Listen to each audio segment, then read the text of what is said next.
Ipinagkaloob nila ang kanilang katapatan sa akin matapos kong makamit ang kalayaan sa pananalapi. Sumandal si Shen Yuan sa sandalan ng kama, ang isang braso ay nakapatong ng tila walang pakialam sa likod ng kanyang ulo, habang ang isa naman ay nilalaro ang gilid ng kumot. Kalma ngunit mapanukso ang kanyang tinig nang sabihin niya, "Tama, tungkol sa survey na ipinagawa ko sa iyo sa fitness center, may progreso ba?" Si Liu Menglu, na nakaupo ng naka-cross leg sa tabi niya, ay inayos ang kanyang buhok sa isang balikat at sumagot, "Nag-ehersisyo ako sa isa sa kanila nitong nakalipas na 2 araw. Matapos ang maingat na obserbasyon, wala namang malalaking problema, pero may ilang maliliit." "Magpatuloy ka," sabi ni Shen Yuan, na tumingin sa kanya ng may bahagyang pag-usisa. Umayos siya ng upo at sinimulang ilista ang kanyang mga natuklasan, naging propesyonal ang kanyang tono. Una, kulang sa likes at komento ang kanilang mga social media account, malinaw na hindi sapat ang atraksyon ng mga video. Ikalawa, karaniwan lamang ang antas ng serbisyo ng tindahan. Hindi pino, hindi high-end, at hindi profesional. Halimbawa, ang tugon ng front desk, isang salita, mabagal. Ikatlo, mahina ang kamalayan sa serbisyo ng mga trainer. Kapag kakaunti ang miyembro, nagtitipon-tipon lamang sila at nakikipagkwentuhan sa sales team. Malaki ang epekto nito sa karanasan ng mga miyembro. Ika-4, walang maayos na follow-up matapos umalis ang mga miyembro. Mula nang bumisita ako kahapon ng umaga, iisa lang ang natanggap kong mensahe mula sa trainer. Ika-5, wala man lang key performance indicator ang sales team para sa buwan ng follow-up sa mga bagong kliyente, katawa-tawa yon. Talagang kailangang palitan ang pinuno ng sales. Bahagyang ngumiti si Shen Yuan. Hindi masama, tulad ng inaasahan ko sa aking personal coach. Namula ang kanyang pisngi. Siyempre, ito ang larangan ng aking kadalubhasaan. Sa Yewito, mahinang umalinggaw ang tinig ng digital system sa earpiece ni Liu Menglu nang mamataan niya si Shen Yuan sa kabilang bahagi ng training floor. Taas, 182 sentimetro. Timbang, 75.2 kilo. Kalusugan, 80. Body fat, 14.7%. Immunidad, 82. Aktibidad ng utak, 81. Pagkatapos ay may isa pang abisong lumitaw. Binabati kita, host, kumpleto ang fitness task. Isang hakbang ka na lang palapit sa perpektong buhay. Ang iyong gantimpalang star body ay ganap na maa-activate sa loob ng 1 linggo. Mangyaring panatilihin ang pagitan na 1 araw sa pagitan ng mga workout. Star template, 182 sentimetro, 77 kilo, 10% body fat. Tinignan ni Shen Yuan ang kanyang refleksyon sa salamin, bahagyang umiigting ang mga kalamnan habang naisip niya, sa wakas darating na ang gantimpala. Mas ramdam niyang mas mahigpit at mas definido ang kanyang katawan, mas matalas ang bawat galaw kaysa dati. Uminom siya ng isang lagok ng tubig at nasalubong ang tingin ni Liu Menglu. "Ha? Shen Yuan, parang bigla kang iba?" tanong niya, ikiniling ang ulo. Sumagot si Shen Yuan, "Nakumpleto ko ang task na ibinigay mo, Coach Liu. 1 buwan na ang nakalipas, sinabi mong magdagdag ako ng 5 kilo at ibaba ang aking body fat sa mas mababa sa 15%. Parehong natupad. Ang galing mo," panimula niya, ngunit marahang pinutol ni Shen Yuan, "Tingnan mo ang WeChat. Isang munting gantimpala." Tumunog ang kanyang telepono. Kumurap siya, saka ngumiti ng malapad. "Wow, Daddy, naglipat ka ng 100,000 yuan sa akin." "Mahal kita, Daddy, mua." Napatawa si Shen Yuan habang sinisilip ang sarili niyang telepono. "May bagong mensahe mula kay Suksiwei. Shen Yuan, may oras ka ba ngayong gabi? Nais kitang ilibre ng hapunan upang maayos na magpasalamat sa nangyari noong nakaraan." Tumayo siya at kinuha ang kanyang tuwalya. "Coach Liu, hanggang dito na lang tayo ngayon. May asikasuhin ako pero maliligo muna ako at saka alis. Ay, at huwag mong kalimutan ang nabanggit ko kanina. Alam ko na, huwag kang mag-alala, Daddy," sabi niya na may mapaglarong kindat, kumakaway paalam habang bahagyang gumalaw ang kanyang sports bra na nagpapakita ng kaunting hiwa ng dibdib. Ilang sandali pa sa labas. "Suiwei, bakit ka naghihintay sa labas? Hindi ba mas komportable sa loob?" tanong ni Shen Yuan na may banayad ng ngiti. "Natatakot ako na baka hindi mo ako makita kapag pumasok ka," marahan niyang sagot, kumikislap ang kanyang ganda sa ilalim ng mga ilaw sa gabi. "Hindi maaari. Napakaganda mo, makikita kita saan man." Napahinto ang kanyang paghinga, bahagyang bumuka ang kanyang mga labi. Maganda ka, muli niyang sabi, matatag ang tinig. Bakit ka nahihiya kung katotohanan lang ang sinasabi ko? Ilang sandali pa, hinawakan niya ang marupok na kamay nito, dumampi ang hinlalaki sa palad niya. Nabanggit ko na hahanapan kita ng lugar malapit sa iyong kumpanya, handa na yon. Maaari ka nang lumipat ngayong katapusan ng linggo.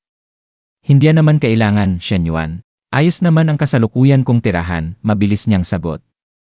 Nairenta ko na yon. Kung hindi kayo lilipat, ikaw, ang iyong nakababatang kapatid, at ang iyong ina, mananatili lang itong bakante. Akong ganoon, ituturing ko na lang ang upa bilang utang, ayos ba? Babayaran kita kapag nagsimula na akong kumita. Sige, sagot niya na may banayad ng ngiti. Biglang may malakas na tinig na sumabat. Mr. Shen, wow, si Mr. Shen niya. Lumapit si Dong Kitao, nakangiting abot tenga. Akala ko nga ay isang sikat na artista o idolo ka, kaya pala pamilyar ang itsura mo, haha. Bahagyang dumilim ang ekspresyon ni Shen Yuan habang hinigpitan niya ang hawak sa kamay ni Xiwei, hindi nagsasalita. Huwag mong sabihing may kadate siya. Naisip ni Dong Kitao, pinagpapawisan sa kaba. Upang pagaanin ang tensyon, mabilis niyang binago ang paksa. Mr. Shen, natatandaan mo ba ako? Ako si Dong Kitao, si Xiao Dong. Nagkita tayo sa bahay ni Miss Chen na, tanda mo? Ay, tama, ikaw pala. Kumusta? Magalang na tumango si Shen Yuan, binitiwan ang kamay ni Xiwei bago kamayan ang magaspang na kamay ni Dong Kitao. Kumakain lang ako kasama ang ilang kaibigan, hindi ko inasahang magkakasalubong tayo. Hindi ka inom ngayong gabi? Halika na, kahit ilang baso lang. Sa susunod na lang siguro, pantay na sagot ni Shen Yuan. Napangiti si Dong Kitao ng alangan at nagsabi, sige, sige. Mabilis niyang idinugtong, Mr. Shen, nasa negosyo ako ng distribusyon ng kagamitang pampalakasan. Kung may kailangan ka, sabihin mo lang. Ito ang WeChat ko. Maaari mo ba akong idagdag? Sandaling nag-isip si Shen Yuan. Kagamitang pampalakasan? Maaari nga iyong maging kapaki-pakinabang. Bahagya siyang tumango. Ayos, scan kita. Sige, mag-enjoy kayo sa pagkain. Tawagan mo lang ako anumang oras, mabilis na sabi ni Dong Kitao bago umalis, nananatiling pilit at hindi panatag ang ngiti.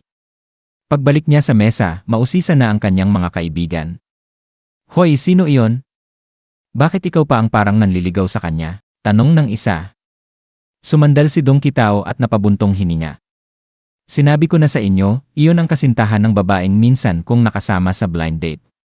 Hindi ito usapin ng dangal, mayaman ang taong iyon. Kung makadikit ako ng kaunti, baka makasandok ako ng kaunting sabaw mula sa kanyang kaldero. Talaga? Tanong ng kaibigan, hindi makapaniwala.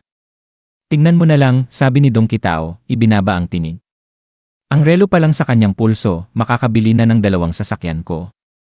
Anong klaseng relo ang nagkakahalaga ng 800,000? Tanong ng kaibigan, pawis na pawis sa gulat. Audemars Piguet Royal Oak 2640 Frosted Gold. Hanapin mo, sagot ni Dong Kitao, halatang nairita. Grabe! Pero kakaiba, kung ganoon siya kayaman, bakit dito kumakain sa ganitong karaniwang restaurant? Paano ko malalaman? Yung babae, siya ba ang ka-blind date mo? Pare, sira ka. Masyado siyang bata para sa'yo. Hindi siya, mabilis na depensa ni Dong Kitao.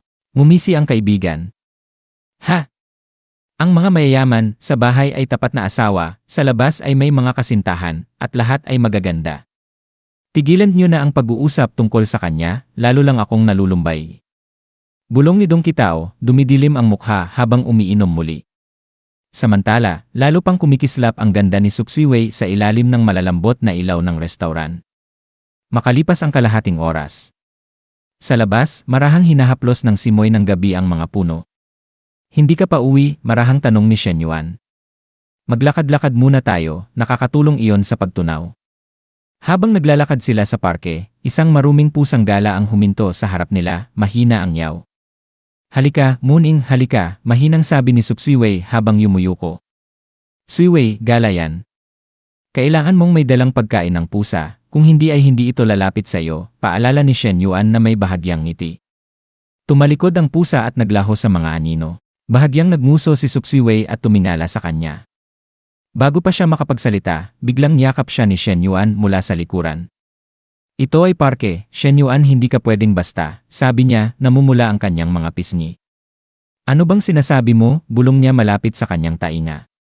Wala naman akong ginagawa. Lumambot ang kanyang tinig. Hindi ka ba pwedeng huwag umasta ng ganito? Marahan niya siyang hinarap, nakapatong ang kanyang mga kamay sa balakang nito. Hindi naman ito ang unang beses na niyakap kita. Bakit ka kinakabahan? Sabi niya na may mapangasar ng ngiti.